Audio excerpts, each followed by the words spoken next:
Marc et Martha étaient mariés depuis 20 ans et, bien qu'ils s'aimaient profondément, la vie était devenue paisible entre eux. Leur journée suivait un rythme confortable, des matins matinaux avec un café sur la véranda, de longues journées de travail et des soirées paisibles passées avec une musique douce et un verre de vin. Ce n'était pas du malheur, juste une quiétude, celle qui vient après des années à si bien connaître quelqu'un que les mots ne sont plus nécessaires. Mais ces derniers temps, ce silence avait commencé à peser lourd. Martha regardait souvent Marc et se demandait quand ils avaient cessé de rire aussi librement, de sortir simplement pour le plaisir d'être ensemble. Un lundi soir, alors qu'elle consultait son téléphone, un message apparut qui allait bouleverser quelque chose en elle. Il venait de Margao, une jeune femme qu'ils avaient rencontrée un an auparavant lors de leur voyage d'anniversaire au lac Michigan. « Salut, c'est Margao. On s'est rencontrés au lac l'été dernier. André et moi organisons un petit dîner ce week-end. Tu devrais venir aussi. » Martha sourit en lisant le message, se souvenant du rire facile de Margao et de la gentillesse d'André. Ils étaient un jeune couple, peut-être 13 ans plus jeune, plein de curiosité pour tout. Martha hésita avant de montrer le message à Marc. Il était assis près de la fenêtre, lisant les actualités sur sa tablette. Quand elle lui parla de l'invitation, il leva les yeux avec une légère surprise. « Margao et André, ceux qu'on a rencontrés sur ce sentier ?» Elle hocha la tête. « Ils étaient adorables, dit-il lentement. »« Mais ça fait 1 an, fit Martha en haussant les épaules. « C'est peut-être pour ça que ce serait sympa. Quelque chose de différent. » Marc ne répondit pas un instant. Il n'était plus du genre spontané. Sa zone de confort était la routine, mais il perçut quelque chose dans son expression, quelque chose de plus léger, d'espoir, presque enjoué, et cela réveilla en lui quelque chose qu'il n'avait pas vu depuis longtemps. « Très bien, » dit-il finalement en posant sa tablette. « Allons-y. » Les yeux de Martha s'illuminèrent et elle sourit, ce même sourire qui lui faisait oublier tout le reste. Mardi arriva plus vite que prévu. Martha prit son temps pour se préparer, non pas pour impressionner qui que ce soit, mais parce qu'elle n'avait pas eu de raison de se faire belle depuis des mois. Elle choisit une robe bleu clair que Marc avait toujours aimée. Lorsqu'elle sortit de la chambre, il leva les yeux et ne put s'empêcher de la fixer un instant. « Tu es magnifique, » dit-il simplement. C'était un compliment discret, mais il signifiait plus qu'il ne l'imaginait. Ils traversèrent la ville en voiture tandis que le soleil se couchait derrière l'horizon, faisant parler de choses et d'autres, la musique à la radio, l'odeur de la pluie dans l'air, le souvenir de ce voyage où tout avait commencé. Une étrange excitation les animait tous les deux comme lors du premier jour de quelque chose, même si aucun des deux ne l'exprimait à voix haute. Lorsqu'ils arrivèrent à la maison de Margao et André, des rires éclatèrent avant même que la porte ne s'ouvre. Le jeune couple les salua, Margao avec une sincérité touchante et André avec un sourire facile. « Nous sommes si heureux que vous soyez venus, » dit Margao. Le salon était cosy mais illuminé par la lueur des bougies colorées qui scintillaient. Une douce musique jouait et une odeur d'herbe grillée s'échappait de la cuisine. Martha se sentit immédiatement plus légère, comme si elle avait quitté son quotidien pour un monde plus lumineux. Au début de la soirée, ils partagèrent des récits de voyages, de livres et de simples rêves. André parla de son envie d'ouvrir un petit café au bord du lac. Tandis que Margao décrivait son atelier d'artiste qui servait aussi d'espace communautaire, il parlait avec une passion qui rappelait à Marc et Martha ce qu'ils étaient autrefois, pleins d'idées et encore insouciants. Pendant qu'ils mangeaient, Marc se surprit à rire facilement, à écouter les histoires d'André et même à partager quelques-unes des siennes de l'époque où lui et Martha avaient commencé à se fréquenter. Il n'y avait aucune pression, aucune gêne. L'énergie qui régnait dans la pièce semblait dissiper des années d'immobilité entre eux. Chaque fois qu'il la regardait, elle rayonnait, les yeux pétillants, les joues rosies. Et pendant un instant, Marc pensa à quel point c'était étrange et merveilleux que deux inconnus puissent leur faire se souvenir de comment ils parlaient de vieillir, des rêves qui changent de forme et de la façon dont l'amour se transforme avec le temps. Il réalisa qu'il avait manqué cette version d'elle, celle qui était vivante à chaque instant. Après le dîner, ils se dirigèrent tous vers la véranda. Les lumières de la ville scintillaient au loin et l'air nocturne était frais et pur. Ils parlaient de tout et de rien, comme on le fait quand on est à l'aise. Margao s'appuya sur l'épaule d'André. Martha posa légèrement sa tête contre le bras de Marc. La scène était simple mais il y avait quelque chose de rare, presque sacré. Ce n'était pas romantique d'une intensité sauvage ou interdite. C'était émotionnel, humain. C'était une histoire de connexion. Marc regarda le jeune couple et y vit le reflet de leur passé, ces premières années où tous les rêves étaient à portée de main. Et pourtant, en regardant Martha à ses côtés, il comprit quelque chose de plus profond. L'amour, ce n'était pas courir après la même excitation pour toujours. C'était se souvenir comment la retrouver même après que la vie se soit apaisée. La nuit s'étendait doucement autour d'eux, emplie de rires, d'histoires et du lien silencieux qui unissait 4 personnes partageant un instant précieux. Martha sourit à Marc tandis que Margao servait une autre tasse de thé. Et dans ce regard, un échange silencieux s'établit entre eux, la reconnaissance que cette simple invitation ce soir-là, partagée avec un jeune couple, avait déjà commencé à réveiller quelque chose qui leur avait tous deux manqué en silence.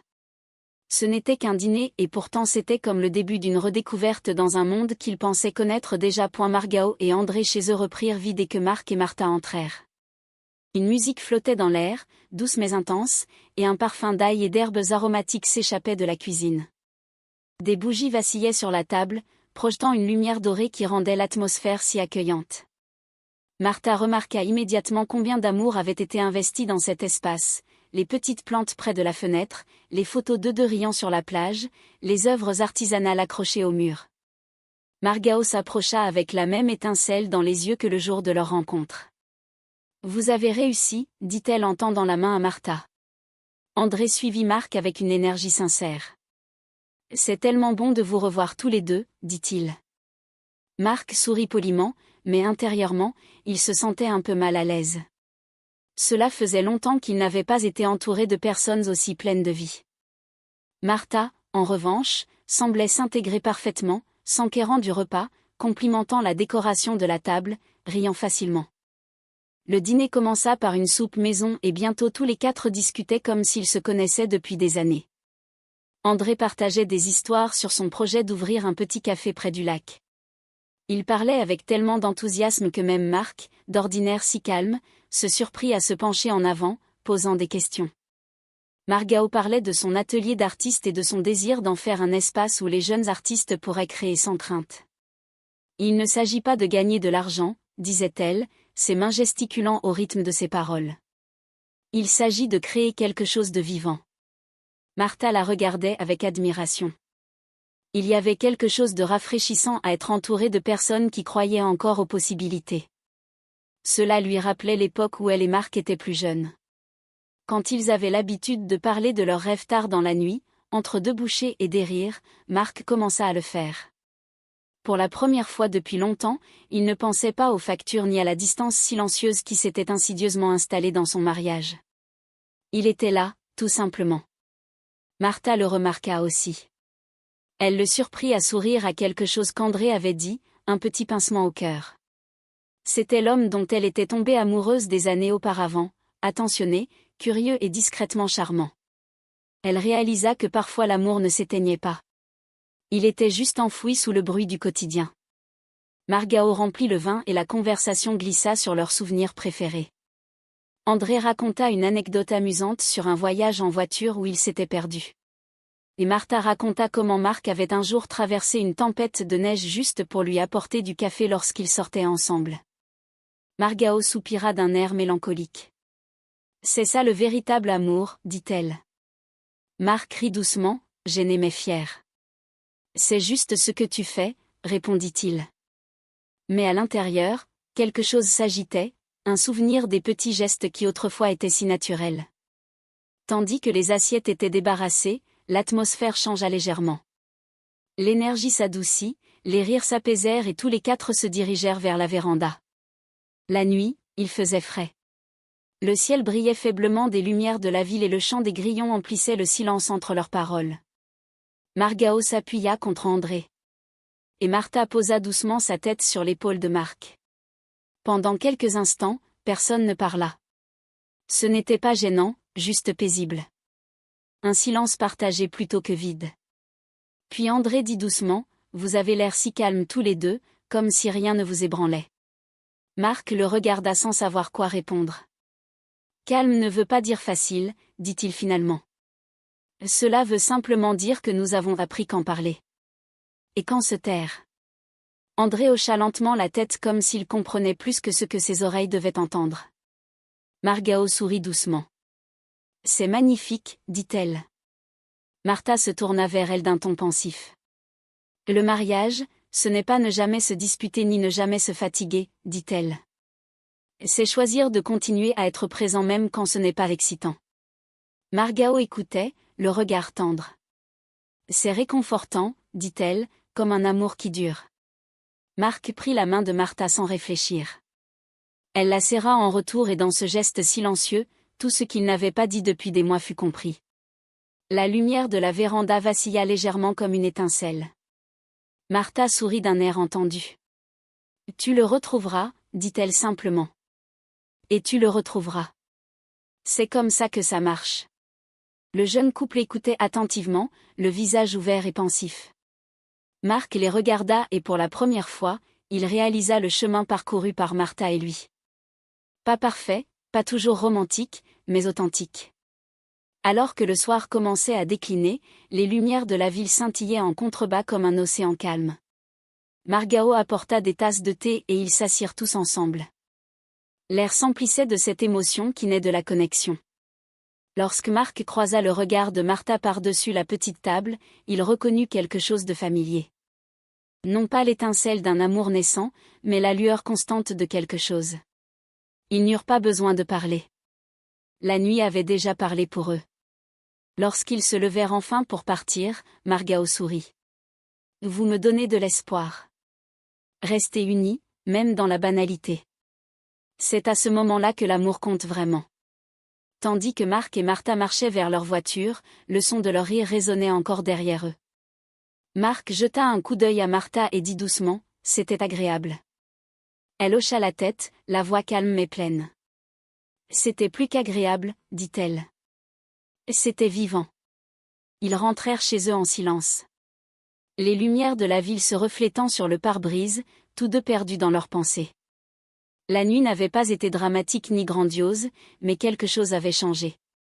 Elle leur avait rappelé que le lien, que ce soit entre eux ou avec de nouveaux amis, était ce qui donnait du sens à la vie.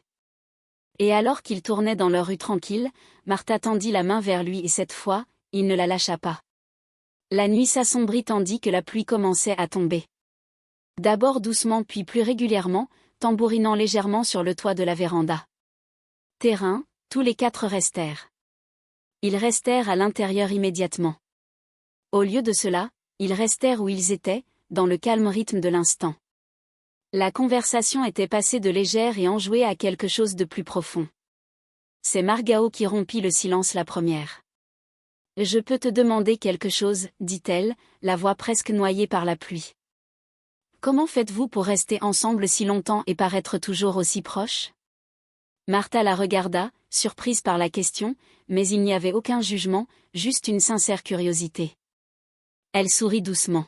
« Vous ne restez pas toujours proches. Le secret, c'est de ne jamais abandonner. » André hocha la tête en jetant un coup d'œil à Margao, son expression s'adoucissant.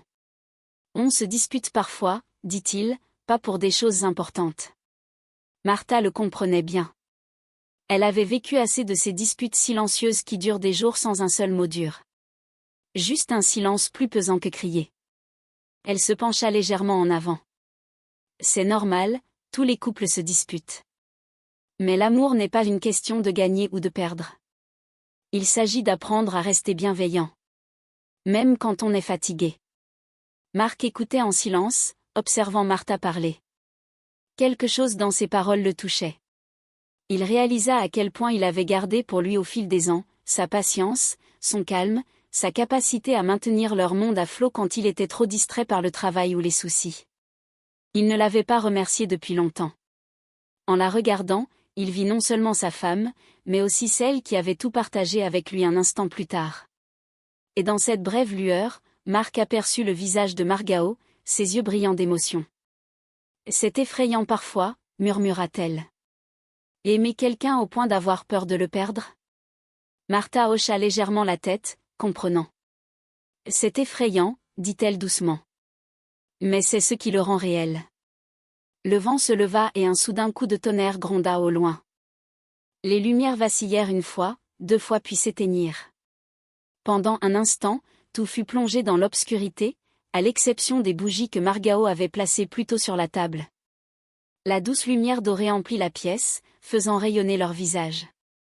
Le silence régnait, hormis le bruit de la pluie et de leur respiration. André rit nerveusement.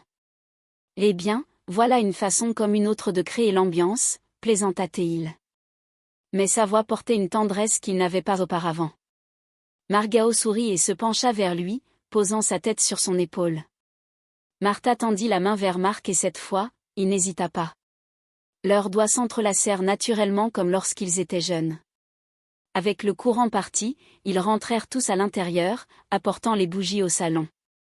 L'orage dehors s'éloignait maintenant, presque apaisant. Ils s'assirent rapprochés, sirotant les dernières gouttes de leur thé, et la conversation devint plus calme, plus intime. André demanda à Marc ce qu'avait été le moment le plus dur dans leur mariage. Marc réfléchit avant de répondre. « C'est quand l'amour change et qu'on croit qu'il a disparu, dit-il lentement.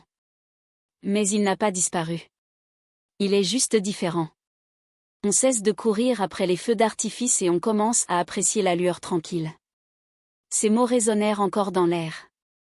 Margao hocha la tête, déposant un baiser sur sa joue, bien qu'elle essayât de le cacher par un sourire. Martha observait Marc pendant qu'il parlait et quelque chose en elle se détendit.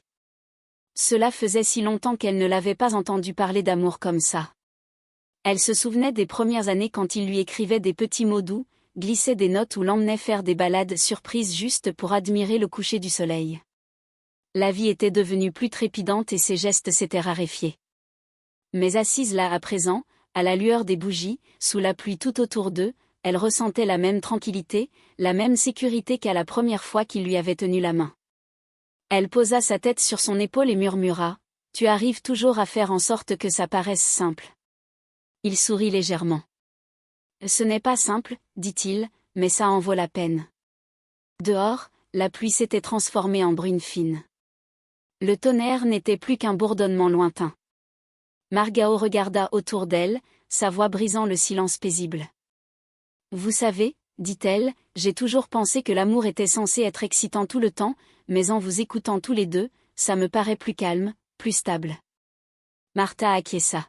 « Ça devient calme, dit-elle. Et l'excitation se transforme en quelque chose de plus fort. L'adrénaline retombe. Mais ce qui demeure, c'est le réconfort de savoir que quelqu'un te voit vraiment et te choisit encore. » Ces mots planaient dans l'air, les enveloppant comme la lumière des bougies. Pendant un long moment, ils restèrent silencieux. L'orage n'était plus qu'un murmure à l'extérieur. C'était comme si le temps s'était ralenti, comme si le monde au-delà de cette petite pièce n'existait pas. Chacun était perdu dans ses pensées. Margao rêvait de l'avenir qu'elle souhaitait, tout en réalisant combien un engagement pouvait être fragile et beau. Martha se souvenait de son amour de jeunesse qui s'était mué en quelque chose de plus profond. Et Marc comprenait combien il était facile d'oublier de remercier pour un tel amour. Une fois le courant revenu, aucun d'eux ne semblait pressé de bouger. Les bougies brûlaient encore doucement et la pièce était emplie d'un étrange et beau calme. Margao rompit le silence par un rire discret. « Je crois qu'on vient de vivre le blackout le plus romantique de tous les temps, dit-elle. » Tout le monde rit d'un rire sincère, léger et intense. Marc et Martha échangèrent un regard qui en disait long. Pas de grands gestes, pas de feu d'artifice, juste une connexion discrète qui renaissait au beau milieu d'une nuit inattendue. Alors que l'orage s'estompait complètement, ils restèrent tous ensemble à regarder la pluie ruisseler du toit de la véranda. L'air était pur de cette haleine qui suit l'orage, plein de promesses et de renouveau.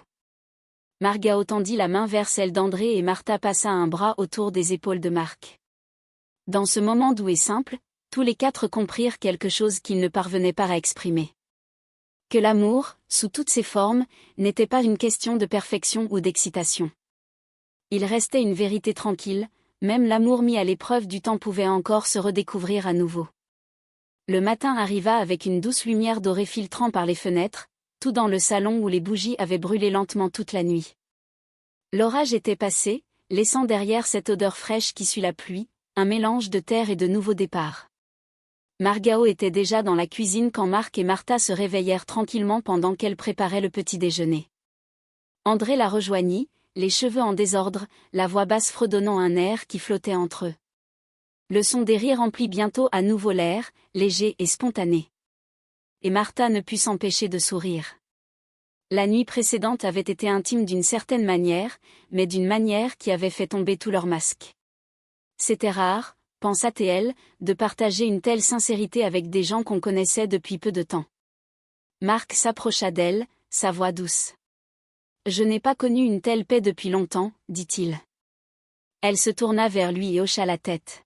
« Moi non plus. » Il y avait quelque chose de différent dans sa voix, quelque chose de plus léger, presque de nouveau jeune. Le petit déjeuner était simple, des crêpes, des fruits et du café chaud, mais c'était plus qu'un simple repas. C'était un moment de gratitude. Ils parlèrent de petites choses, de projets de voyage, de leurs livres préférés et d'anecdotes amusantes de la veille. Personne ne mentionna les conversations plus profondes qui avaient eu lieu pendant la tempête. Mais leur poids planait encore dans l'air comme un secret qu'ils partageaient tous en silence. Margao, toujours aussi joyeuse, posa une pile de crêpes sur la table et dit « Vous avez rendu la soirée d'hier spéciale. » Je ne savais pas qu'on avait besoin de cette conversation avant qu'on l'ait eue, sourit Martha. Nous non plus. André leva sa tasse. À 2 soirées inattendues, dit-il avec un sourire et ils levèrent tous leurs tasses en signe d'approbation. Après le petit déjeuner, ils s'attardèrent dans le salon. Le ciel dehors était d'un bleu pâle, la lumière du soleil se reflétant sur le trottoir mouillé. Marc regarda une photo au mur, Margao et André sur un sentier de randonnée, souriant, bras dessus bras dessous. Ça me rappelle nous, dit-il offensivement à l'époque où tout était question de possibilités. Margao rit doucement. Tu me fais penser à ça quand on va perdre ça un jour. Marc secoua la tête. Pas perdre, juste changer. Mais si vous avez de la chance, cela se transforme en quelque chose de plus profond. Margao écoutait attentivement, son sourire s'estompant pour se muer en une expression plus douce. Vous deux, vous donnez vraiment l'impression que le mariage est une belle histoire, dit-elle. Martha rit doucement. Ils restèrent tous assis en silence pendant un moment, écoutant le bruit du vent qui caressait les fenêtres. Ce n'était pas gênant, c'était paisible. Marc jeta un coup d'œil à Martha et elle surprit son regard. Dans ce bref échange, il y avait quelque chose d'indicible, une promesse qu'ils continueraient d'essayer, que le réconfort qu'ils avaient retrouvé ne disparaîtrait pas une fois qu'ils auraient quitté cette maison. Le silence fut rompu lorsque Margao se leva, souriant à nouveau. « Eh bien, il faudra faire ça plus souvent, dit-elle. Peut-être la prochaine fois. Pas de panne de courant cependant. » Tout le monde rit. Ils aidèrent à ranger ensemble, rangeant la vaisselle et essuyant la table. C'était ordinaire, mais il y régnait une joie tranquille, celle qui naît lorsque les gens tissent des liens. Au moment des adieux, l'atmosphère se fit tendre. « Vous me faites croire que l'amour n'est pas condamné à s'éteindre, dit Margao doucement. Martha sourit sincèrement. Non, dit-elle, il change juste de forme. André serra fermement la main de Marc. Merci pour hier soir, dit-il. Vous m'avez rappelé que l'amour n'a pas besoin d'être parfait pour être réel. Marc acquiesça. Il n'est jamais parfait, dit-il, mais il en vaut la peine. Margao fit un signe de la main en sortant, sa voix légère. Revenez vite. Tandis qu'ils marchaient vers leur voiture, l'air était frais, le ciel clair et dégagé. Marc jeta un coup d'œil à la maison puis à Martha. C'était une bonne soirée, dit-il, différente mais bonne. Elle sourit, écartant une mèche de cheveux de son visage. C'était plus que bien, dit-elle doucement. Cela m'a rappelé pourquoi nous. C'est lui qui a tout déclenché. Il hocha la tête et démarra la voiture. N'attendons pas 20 ans de plus pour reparler comme ça. Elle rit doucement. Ni pour aller à des dîners.